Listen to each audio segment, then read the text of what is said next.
gusto saludarlos una vez más.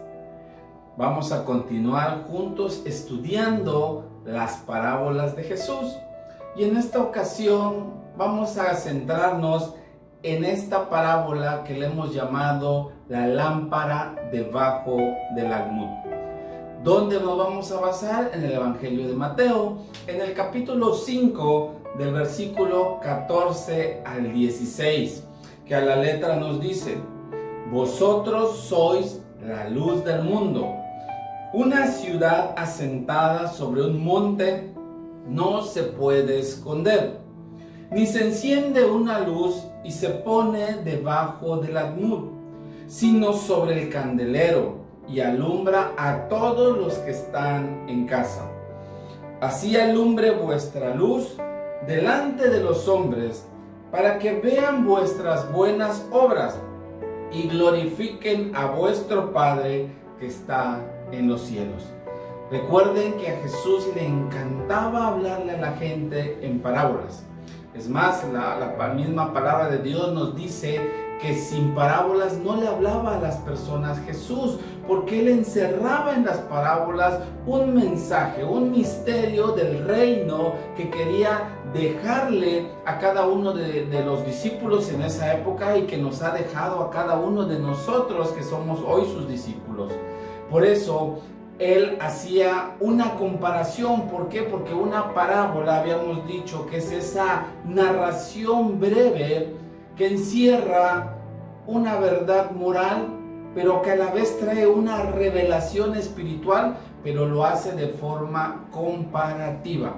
Él comparaba para que pudiéramos entender, y Él usaba aspectos de nuestra vida diaria para que nos sea más fácil poder entender lo que Jesús quería decir. Pues bien, en este pasaje que hemos leído vamos a encontrar tres cosas importantes que vamos a aprender el día de hoy.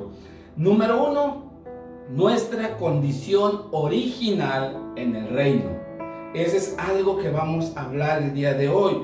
Número dos, nuestra condición que Jesús restauró en el reino. Y número tres, vamos a hablar de nuestra condición que debemos desarrollar en el reino. Pues bien, vamos a ir versículo por versículo viendo qué quería Jesús decirnos con esta parábola. Y como les había yo dicho, vamos a ver, la primera parte tiene que ver con nuestra condición original en el reino. Recuerde que Dios, cuando crea al hombre, lo establece en la tierra, que ese era su reino, que estaba conectado en un principio con el reino de los cielos. Podríamos decir que era uno. ¿Por qué? Porque entre ambos gobernaba Dios, pero a la vez interactuaba con el hombre. Ese fue el deseo original, y en el pasaje, en el primer versículo, que es el versículo 14, ahí nos encierra cuatro cosas importantes y una quinta todavía más acerca de nuestra condición original. Dice la palabra de Dios, para ir leyendo, dice: vosotros sois la luz del mundo. Una ciudad asentada sobre un monte no se puede esconder. ¿Qué vemos acá? Aquí vemos nuestra condición original en el reino de Dios. ¿Cuál era? La primera, hermanos, es que somos la luz del mundo. Recuerde, aquí no está Jesús hablando que seríamos la luz del mundo, sino está hablando que el deseo de Dios en su corazón, el deseo original de Dios, es que no se estableció, porque Él aquí hace una declaración, hace una aseveración, dice: vosotros sois la luz del mundo. Usted y yo somos la luz del mundo. Ese es el deseo de Dios, el deseo original. No está hablando de que vamos a ser o que alguna vez lo seremos, sino que Él así nos estableció. ¿Qué quiere decir? Que nuestro deber entonces, una luz, ¿para qué nos sirve? La luz nos sirve para alumbrar, pero también la luz tiene que ver con la vida. No de balde, hermanos, cuando hablamos acerca de que van a ser un ser humano, siempre hablamos del alumbramiento. que tiene que ver con el alumbrar, el traer a la vida algo. Por eso, en esta ocasión, cuando dice que somos la luz del mundo, nos está diciendo que nosotros tenemos que alumbrar, tenemos que dar vida. Para eso nos hizo Dios. Cuando Dios pone al hombre y a la mujer en el huerto, les dijo: multiplicad y henchid la tierra. ¿Qué quiere decir? Multiplíquense, llénense. ¿De qué? De gente que tenga vida. Es a lo que nos llamó el Señor en su orden original. Pero también vemos en el Evangelio de Juan que la vida era la luz de los hombres. Por eso es que el ser luz es dar vida, y eso es lo que Jesús nos estaba enseñando. ¿Qué otra cosa vemos? Dice que somos una ciudad asentada. O sea, somos un refugio firme que no se mueve. ¿Por qué les digo que un refugio? Porque una ciudad asentada sobre un monte quiere decir que está en la parte alta, está considerada como un refugio que muy difícilmente puede ser penetrado. ¿Por qué? Porque tiene una condición donde puede ver todo lo que sucede a su alrededor, inclusive lo que sucede abajo. Por eso somos un refugio seguro. Eso es a lo que Jesús quiso que nosotros pudiéramos entender, que nosotros somos un refugio seguro. ¿Para quién? Para aquellos que necesitan un lugar donde puedan consolarse, donde les puedan dar amor, donde puedan encontrar alivio a sus cargas. Eso es lo que Jesús nos quería decir. Por eso decía que somos una ciudad asentada, firme, un refugio seguro. ¿Qué otra cosa vemos? Que tenemos un cimiento. Jesús, Dios nos hizo con un cimiento. Por eso dice una ciudad asentada sobre un monte. Es un cimiento, es un fundamento. Dice el Salmo 87 en el versículo 1 que nuestro cimiento es el monte santo. ¿Cuál era el monte santo? El monte de Dios. Dios nos está diciendo que Él es nuestro fundamento, Él es nuestro cimiento. Si nosotros no nos edificamos, no construimos sobre los principios de Dios, todo lo que hagamos se va a venir abajo. Por eso somos un cimiento firme, pero también habla y dice que somos como refugio que no te puedes esconder. ¿Por qué dice que una ciudad asentada sobre un monte, dice, no se puede esconder? ¿Qué quiere decir? Que usted y yo no nos podemos o no nos debemos esconder. Que debemos estar ahí cuando hay alguien necesitado. Muchas veces nosotros, ¿qué hacemos cuando vemos a alguien necesitado? A veces nos escondemos. Y lo que Dios quiere es que nosotros podamos ser un refugio donde la gente pueda venir, pueda encontrar un lugar de alivio. Pero ¿qué vemos con todo el contexto de todo este pasaje? Este versículo en realidad, ¿de qué nos está hablando? ¿Cuál es el principio del reino de Dios en el cual Dios nos estableció dentro del reino? Déjeme decirle que es la unidad. Sin unidad, hermanos, no se puede ser luz y mucho menos podemos alumbrar. Sin unidad no se puede estar firme y mucho menos ser un refugio seguro. Sin unidad no se puede estar cimentado. Sin unidad no puedes estar a la vista del necesitado. Por eso habla de unidad este versículo. ¿Y dónde lo vemos? ¿Dónde podemos decir que este versículo habla de unidad? Si usted repasa con calma este pasaje, dice, vosotros sois la luz del mundo. No está hablando de que somos muchas luces. No dice que son las luces. Dice que es la. Está hablando en singular. Después dice, una ciudad asentada. Está hablando de una ciudad, no está hablando de muchas ciudades. Después dice que está sentada sobre un monte. No está hablando sobre muchos montes, está hablando de uno solo. Y dice que no se puede esconder. Al hablar de poder o de la palabra puede, está hablando también en singular, porque no está diciendo no pueden, sino está hablando de no puede esconderse. ¿Qué quiere decir? Que está hablando Dios de unidad, que ese es el principio básico del reino de Dios. Dios se mueve, el Padre, el Hijo y el Espíritu Santo se mueven en unidad. Aún los ángeles se mueven en unidad, y lo que Dios estableció, el diseño original, es que también pudiéramos actuar y vivir en unidad con Dios y con los hombres. Por eso cuando Jesús Jesús dijo, uno de sus nombres era Dios con nosotros, porque Él quería la unidad una vez más, que se perdió por el pecado del hombre en el huerto del Edén. Por eso aquí pasamos a la segunda parte, nuestra condición que Jesús restauró en el reino. Cuando Jesús viene con el deseo, con ese firme propósito de restaurar nuestra condición en el reino. Dice la palabra en el versículo 15, ni se enciende una luz y se pone debajo de un almud, sino sobre el candelero, y alumbra a todos los que están en casa. ¿Qué vemos acá? Aquí también hay algunas verdades que podemos sacar. Número 1, lo que Jesús vino es a darnos vida. Por eso dice acá, ni se enciende una luz. Si usted enciende una luz, ¿por qué enciende una luz? Piense un poquito. Para poder encender una luz es que debe de estar apagada.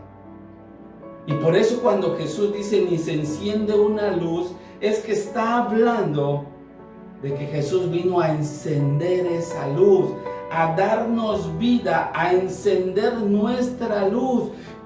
¿En qué momento se apagó? A través del pecado del hombre se apaga esa luz que era la vida del hombre, la vida que tenía en una relación con Dios.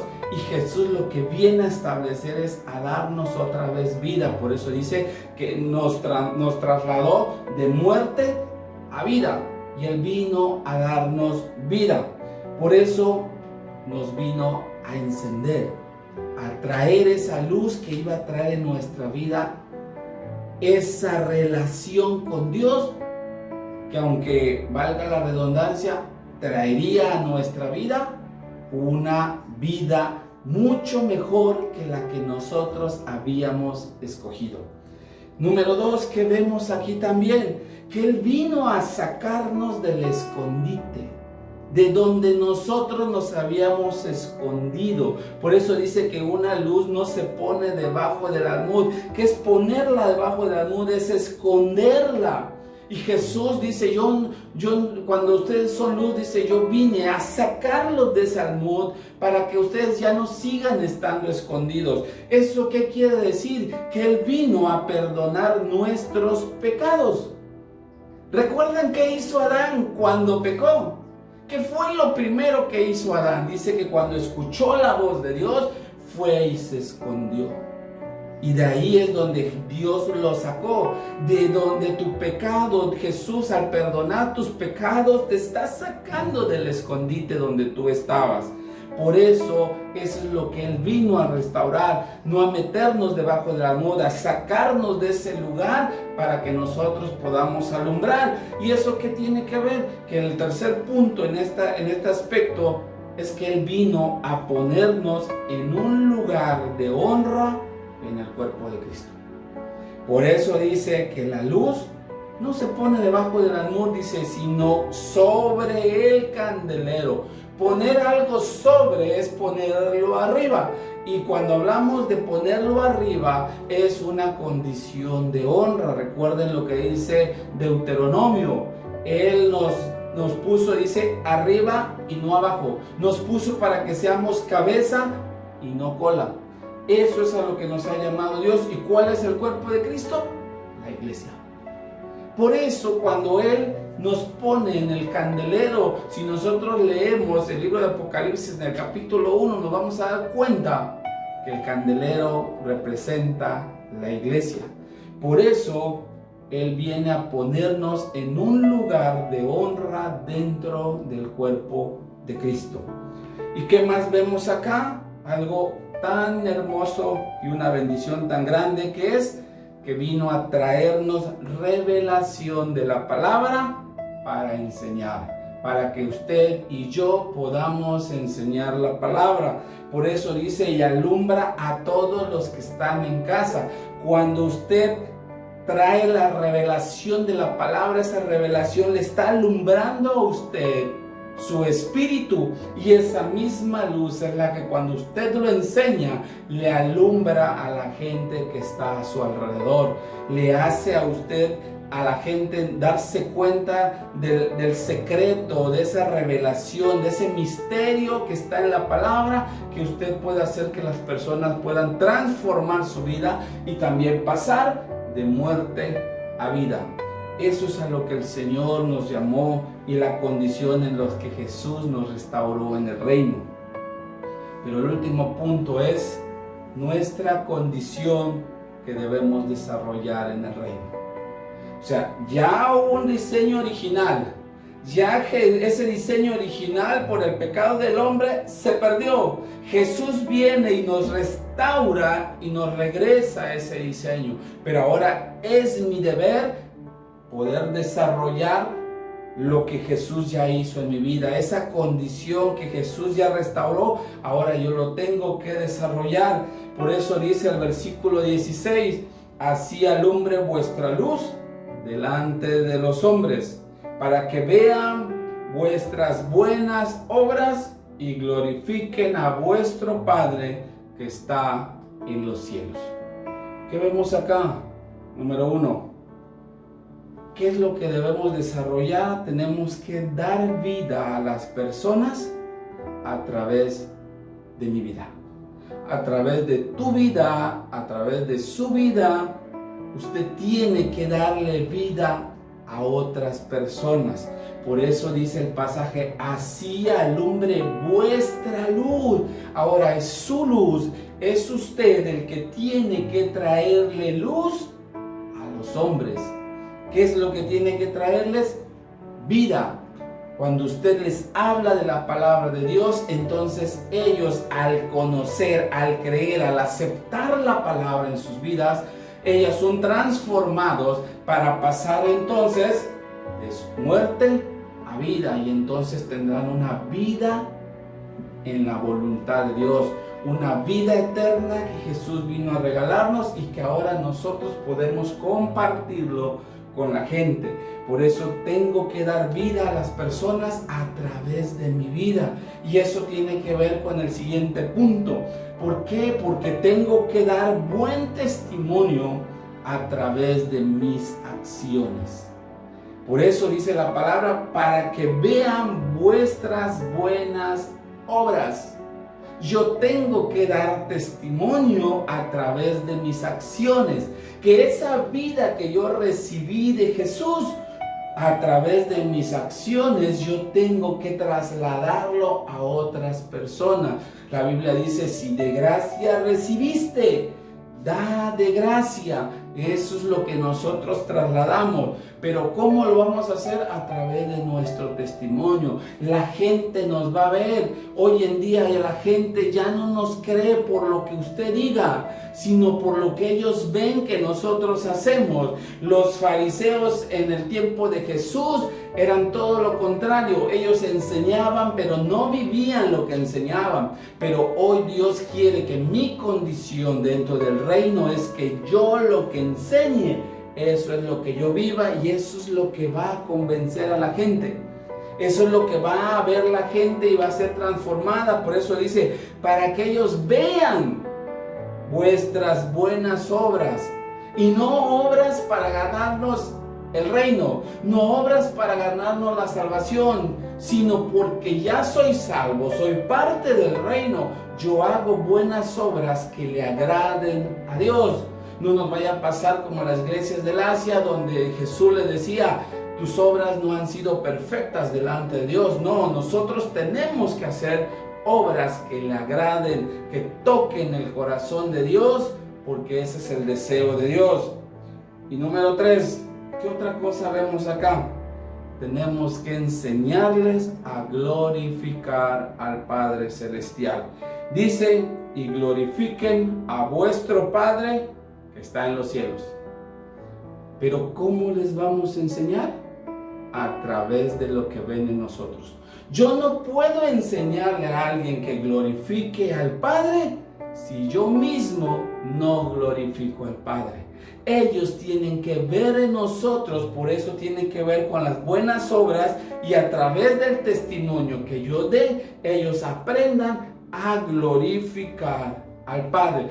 ¿Deber de quién es? Es mi deber, porque Jesús me vino a restaurar. Jesús me vino a encender esa vida en mi vida, para que entonces yo les lleve vida a la gente, para que entonces yo glorifique a través de lo que yo haga, de lo que viva todos los días. Yo tengo que glorificar a Dios, y ellos verán eso, para que entonces ellos también sean animados, sean inspirados a poder glorificar al Padre Celestial.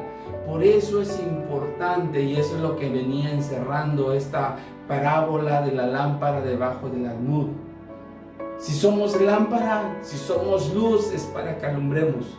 No es para que nos escondamos, no es para que apaguemos. Por eso dice la Biblia que nos pone arriba en el candelero. El candelero es ese instrumento que nos va a ayudar a que tu luz pueda alumbrar aún más. Esa es la función de un candelero. No solo protege para que cuando caiga el agua o sople el viento no se apague la luz, sino para que esa luz brille más. Y ese candelero, ¿dónde es?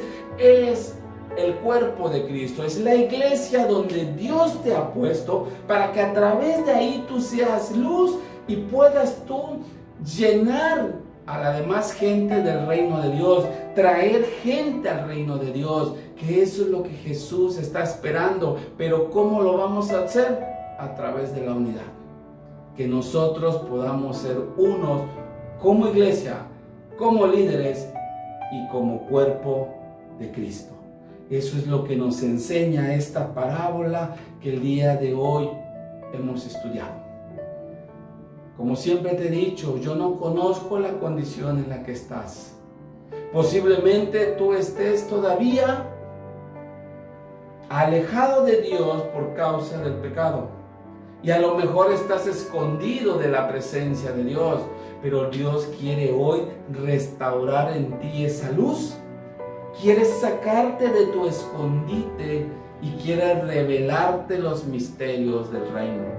Por eso Dios te está invitando a que tú puedas dejar que esa luz de Cristo pueda llenar tu vida completamente, para que entonces tú puedas guiar a otros y puedas hacer que otros también alumbren, y entre todos podamos glorificar el nombre de nuestro Dios.